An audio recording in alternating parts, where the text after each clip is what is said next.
دوسرا عمل اس شعبان کے مہینے میں شب برات کی رات میں جو ہوتا ہے وہ ہے عبادت کا۔ تو کون سی عبادت کریں، کیسے کریں؟ تو اس شعبان کے مہینے میں شب برات کی رات میں جو عبادت کی جائے گی وہ ساری کی ساری کیسی عبادتیں ہوں گی؟ نفلی عبادتیں ہوں گی۔ نفل نماز آپ پڑھ لیں، تسبیح آپ پڑھ لیں، ذکر آپ کر لیں، تلاوت آپ کر لیں، جو کچھ اللہ تبارک و تعالیٰ کی توفیق سے آپ کو نصیب ہو جائے وہ سارا کا سارا عمل آپ کر لیں۔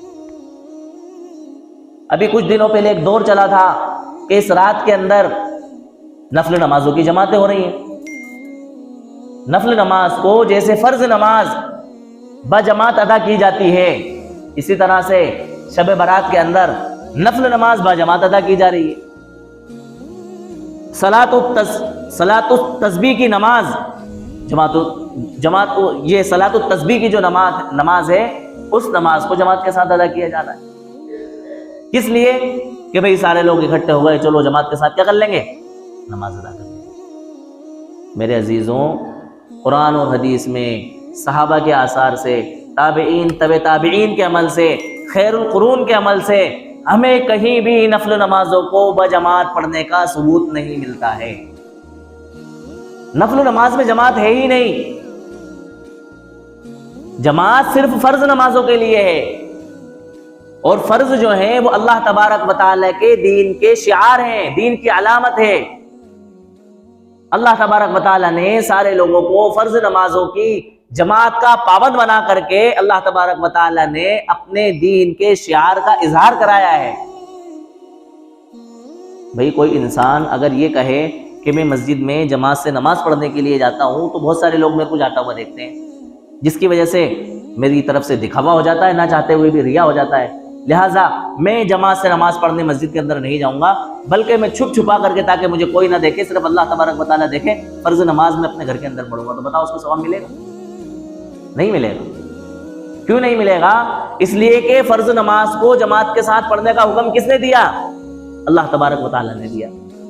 تو اس حکم کو چھوڑنے کی وجہ سے انسان کیا ہوگا؟ گناہگار ہوگا۔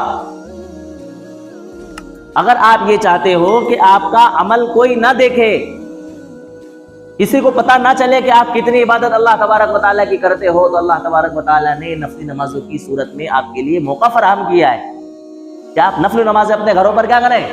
ادا کریں۔ نفل نمازوں کے لیے مسجدیں ہیں ہی نہیں، بلکہ علماء نے تو یہاں تک کہا کہ فرض نمازوں کے علاوہ جتنی سنتیں ہیں جو ہم مسجدوں میں نمازوں سے پہلے اور نمازوں کے بعد میں پڑھتے ہیں ان کو بھی ہمیں گھروں پر پڑھنے کا اہتمام کرنا چاہیے۔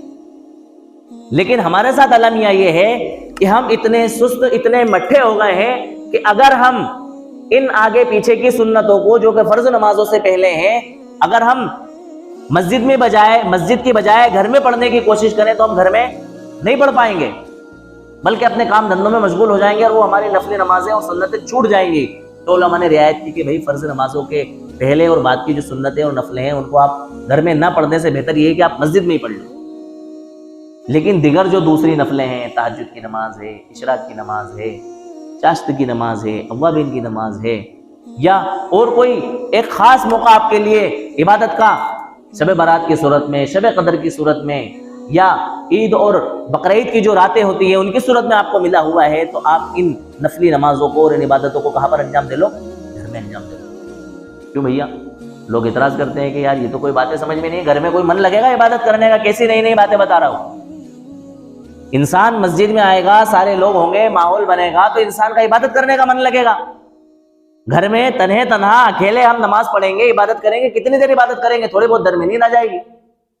یہ کون سی باتیں ہیں؟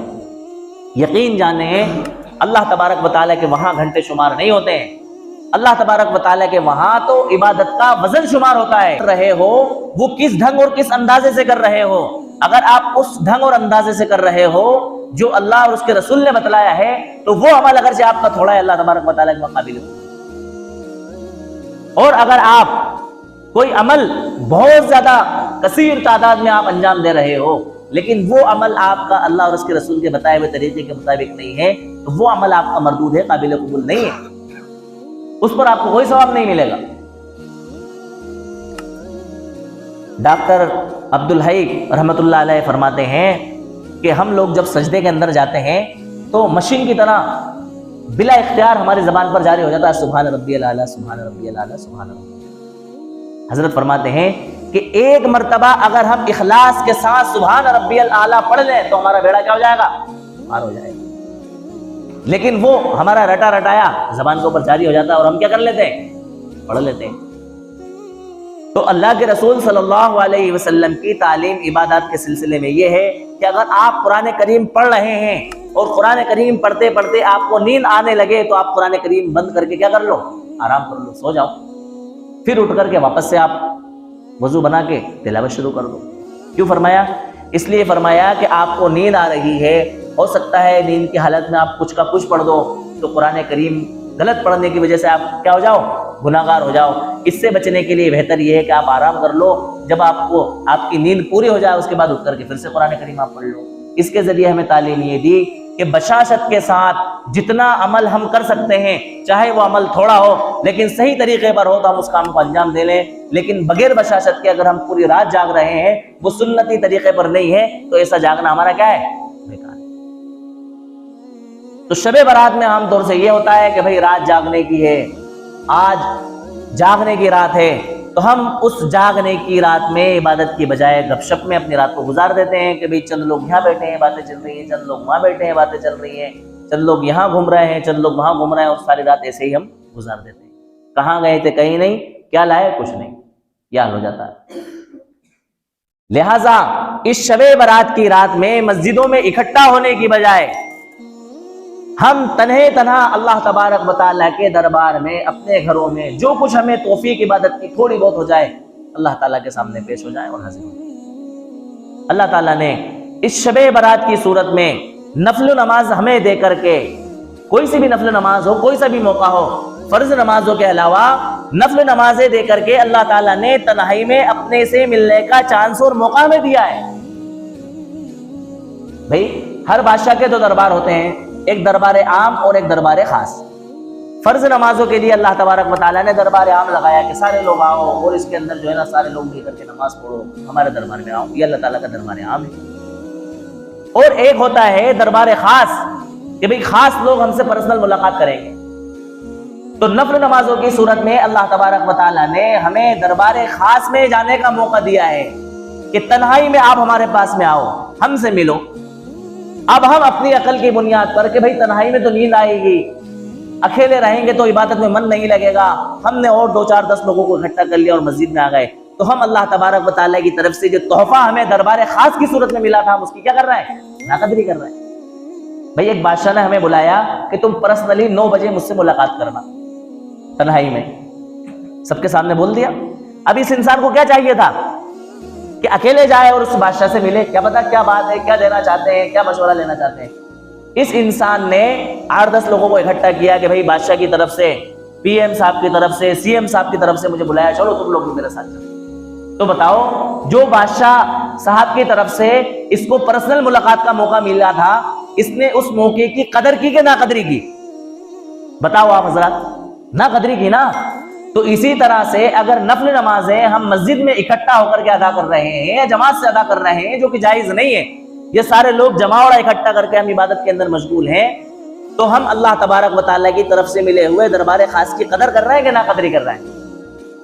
ہم اپنے اس عمل کے ذریعے اللہ تبارک و تعالیٰ کی طرف سے ملے ہوئے تنہائی کے موقع کی کیا کر رہے ہیں؟ ناقدری کر رہے ہیں۔ تھوڑی دیر صحیح، لیکن ہم تنہائی میں جب اللہ تعالیٰ نے نفل کی صورت میں ہمیں بلایا ہے تو ہم تنہائی میں اللہ تعالیٰ سے ملیں، اپنے دل کے حال رکھیں۔ دیکھو تنہائی میں جو عبادت کرنے کا مزہ ہے نا وہ بھیڑ بھاڑ میں نہیں ہے۔ تنہائی میں جو اللہ تعالیٰ سے مانگنے کا مزہ ہے وہ بھیڑ بھاڑ میں نہیں ہے۔ اکیلے جو اللہ تبارک و تعالیٰ سے لینے کا اور مانگنے کا مزہ ہے وہ اجتماعیت میں نہیں ہے۔ انسان تنہائی میں اپنے دل کے وہ حال احوال سنا سکتا ہے جو مجمع میں اور بھیڑ بھاڑ میں نہیں سنا سکتا۔ لہٰذا عبادت ہم تنہائی میں کریں، فردن فردن کریں، اپنے گھروں پر رہ کر کے کریں، جتنی دیر نصیب ہو جائے اتنی دیر کریں، تو یہ عمل اللہ تبارک و تعالیٰ کے ہمارا کیا ہو جائے گا؟ قابل